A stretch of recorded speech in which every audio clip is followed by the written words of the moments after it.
আমাদের ফরেন্সিক তারটি নিয়ে সেও আপ্রাণ চেষ্টা করছে। পাশাপাশি এই দেশটা আগামী দিন যারা নেতৃত্ব দেবে তাদের প্রতিনিধি ইঞ্জিনিয়ার ইশরাক হোসেন। তার বাবা একসময় স্বপ্ন দেখেছে বাংলাদেশের স্বাধীনতা, সে স্বপ্ন বাস্তবায়ন করে যাচ্ছে। আমরা যে স্বাধীনতার স্বপ্ন দেখছি শহীদের পাশে, সেই স্বপ্ন বাস্তবায়ন করতে গিয়েও আমরা পরিপূর্ণতা লাভ করতে পারি না। তাই আজকে ইশরাকের মতো তরুণরা বাংলাদেশটাকে আগামী দিন কেমন দেখতে চায় সেগুলি গড়ে তুলবে, সেটি আমাদের প্রত্যাশা।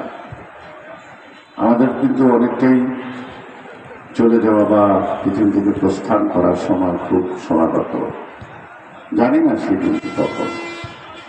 তবু আমরা দেখে যেতে চাই যে শহীদ জিয়ার এই ফুলমুয়ারটি নামান শহীদ আবুল কাসেম, অর্থাৎ যে প্রতিষ্ঠানের কলেজের নাম যার নাম করে তিনি একজন শহীদ বীর মুক্তিযোদ্ধা। সব কিছু মিলেই আজকে যেন আমার সেই ৭১-এর স্বাধীনতার চেতনা বোধকে বারবার তাগিদ দেয় দেশটাকে সঠিকভাবে স্বাধীন করে প্রস্থান তারা হয়। সেই দিনের অপেক্ষায় আমরা চলছি। আজকে খেলার ভাগে খেলবেন, আমরা খেলা দেখব। তাদের কৌশল, খেলার কৌশল, সেই কৌশল দিয়ে তারা খেলবে, তাদের দক্ষতা দেবে, তাদের শ্রম দিয়ে। তারপরে জয় পরাজয় নির্ধারিত হবে। এই স্পোর্টসম্যান যে স্পিরিটকে এখানে আমরা দেখব, সেটা রাজনৈতিক অঙ্গনে দেশের মানুষ দেখতে চায়। অর্থাৎ খেলেই হারবো, খেলেই জিতব। এক লোকের কথা মনে পড়ে, কি নাম ওবায়দুল কাদের, তিনি খেলা হবে। হয়তো আগামী দিন কোনো খেলার কোনো টুর্নামেন্টে বলে তিনি যোগ দিতে পারবেন না।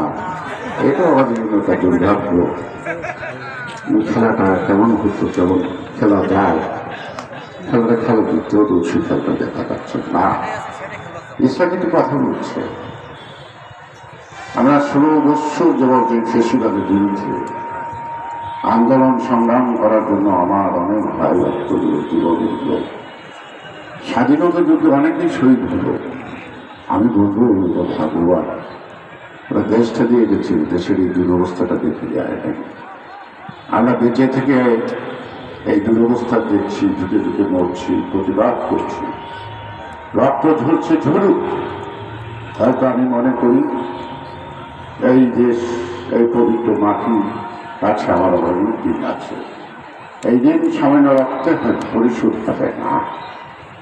যদি সেই দিন জীবন দিয়ে পরিশোধ হয়েও যদি আমরা যেই স্বাধীনতা দেখতে চেয়েছি, যেই স্বাধীনতার আহ্বান জিয়া রহমান করেছে, যে সাম্য, গণতন্ত্র, শোষণহীন সমাজ ব্যবস্থা, আইনের শাসন, ন্যায় বিচারের দেশ, সেই দেশটাকে গড়ি। আমাদের আন্দোলন সংগ্রাম শেষ হয়নি, আমরা ফেসিবাদ মুক্ত হয়েছি। গণতন্ত্র কিন্তু এখনো আমাদের হাতের নাগালের না। সম্ভাবনা কতটুকু বলতে চাই না। পুরানো দিনের একটি গানের কথা মনে করতে চাই। আজকের অন্তর্বর্তী সরকার যদি মনে করে সেই গানটি, এই পথ চলা যদি শেষ না হতো কেমন হতো বলো। উল্টা দিক থেকে আসে, তুমি বলো। আমি প্রধান উপদেষ্টাকে বলবো, এই পথ চলা যদি শেষ না হয় কেমন হবে আপনি ভাবুন, আপনি বলুন, আপনি উত্তর দিন। পথে শেষ করুন জনগণের অধিকার, ভোটের অধিকার, জনগণের মাঠে আজকের এমন পরিবেশের মতো যেন আগামী দিন সেই ভোটের খেলাটা হয়। এমন সারা বাংলাদেশের মানুষ অপেক্ষা করছে সেই খেলাটা দেখার মতো। আজকে যেমন লালমনিরহাট, কুড়িগ্রাম, পঞ্চগড়ের বিভিন্ন অঞ্চল থেকে খেলা দেখতে আসছে, উন্মুখ হয়েছে খেলাটা শুরুর জন্য, কথা শোনার জন্য না। তাই আজকে আমাদের আপনাদের কথা শোনার জন্য মানুষ নাই, মানুষ আছে, তার ভোটটা সে দিয়ে প্রমাণ করতে চায় আমার। মানুষ সংস্কার কম বুঝে জিনিসপত্রের দাম বেশি জিজ্ঞেস করে। মানুষ চিৎকার দেয়, মাদক মুক্ত দেশ হবে। মানুষ চিৎকার দেয় তবে সন্ত্রাস মুক্ত দেশ হবে। শুধু মানুষ এত বড় বড় সংস্কার কম বোঝে, কারণ সেই সংস্কারের মধ্যে তারা অভাব নিতেন না।